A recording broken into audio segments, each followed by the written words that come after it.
I'm Ben Luganville, and today we're faced with a problem. Earth is located in the center of a cosmic shooting gallery, which means at any moment a meteoroid could hit us and end all life on Earth, and that is too big of a risk. The first humans were from Africa and expanded all across the globe, and that's what we need to do, except we need to expand into space, specifically Mars. Mars is the fourth planet from the Sun and is the only suitable planet since it is not too close to the Sun, so it's not too hot, but it is not like the gaseous planets which have no solid ground on it. Now this mission will not be like a walk in the park. It will take an enormous amount of preparation and planning, which some believe will take 20 years just to plan. Mars was named after the Roman god of war because of its reddish color, which was produced by the red dirt of its rugged terrain. You may think, since it's red, it will be hot, but in fact, the average temperature on Mars is negative 81 degrees Fahrenheit. Surprisingly, even though Mars is less than half the size of Earth, it has the same land surface area, and the atmosphere is 1,000 times thinner and is made up of 96% carbon dioxide, which is a deadly gas to humans. So with all these physical characteristics of Mars, you're probably thinking, why does this guy want to go to Mars so bad?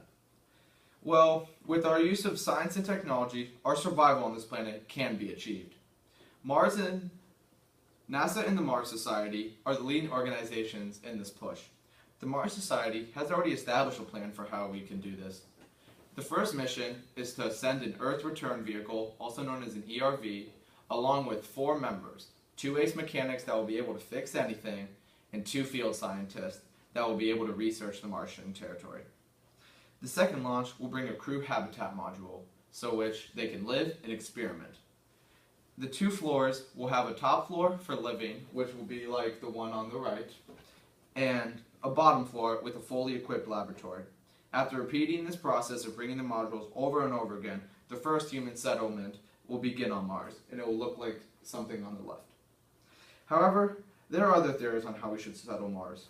One such theory is to put a supply base on the Moon, because it is 1,000 times closer to Earth than Mars. But it also takes a long time to get from the Moon to Mars also. So if the resources are needed at that time, it will not be able to provide it in the amount of time needed. Also, they want a supply base because some people feel that we won't be able to carry everything we need in just one trip. But in fact, the Ares spaceships can carry up to 75 tons of supplies, which means their supplies amount will not be a problem. Another theory is that we carry temporary settlements, but this will not work because for the permanent settlements, we've accounted for the lack of gravity on Earth, which is 38% of Mars's gravity compared to Earth's. And there are large cosmic storms that can easily destroy temporary settlements. So once we have these permanent settlements that will last a long time settled, then we can begin to terraform the planet. Terraforming is changing the planet's atmosphere through natural means by releasing vast amounts of greenhouse gases into the atmosphere, which will make the overall environment more similar to Earth's. So there will be rain, snow, and eventually it will heat up to a livable temperature. And eventually the physical terrain of Mars will be a planet of large bodies of water and lush green fields of plants. Over these years, genetic manipulations will also occur, and new humans will be born, and these people may even be able to walk on Mars' surface without the need of technology or the aid. And these people will be the first true Martians. The Martians, after time, will need to set up their own thing, their own system of government, but this is not essential at the moment.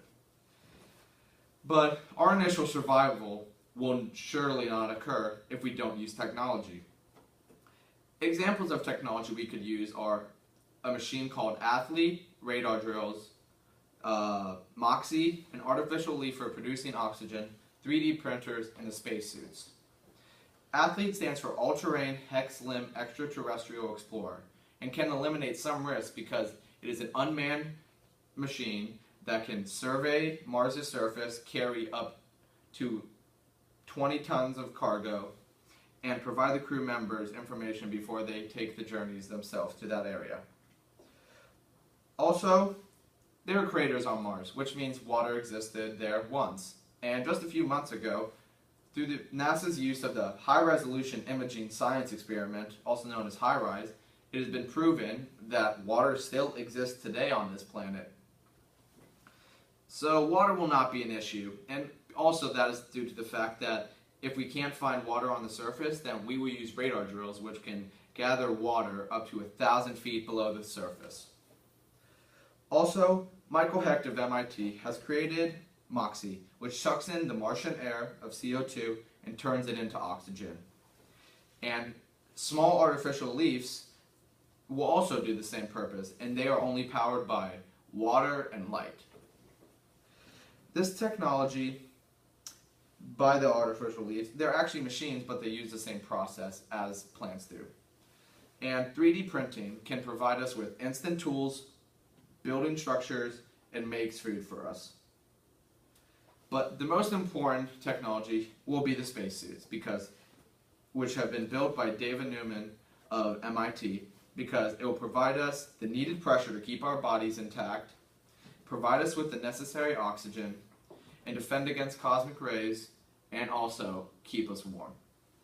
These suits will be so essential to our survival on Mars. However, some things can be already altered genetically on Earth through the use of microbes, and we can change the genes in plants so that they are anti-freeze or anti-drought resistant to Mars's territories, and so that they can grow. The Mars Society has already built 2 practice areas on Earth for those brave souls that want to go to Mars as the first. The first one is near Hanksville, Utah, and they have very real-life simulations, and this training lasts up to 2 minutes. After this, they move on to Devon Island, which is identical to Mars's surface, and this is located in the Canadian Arctic.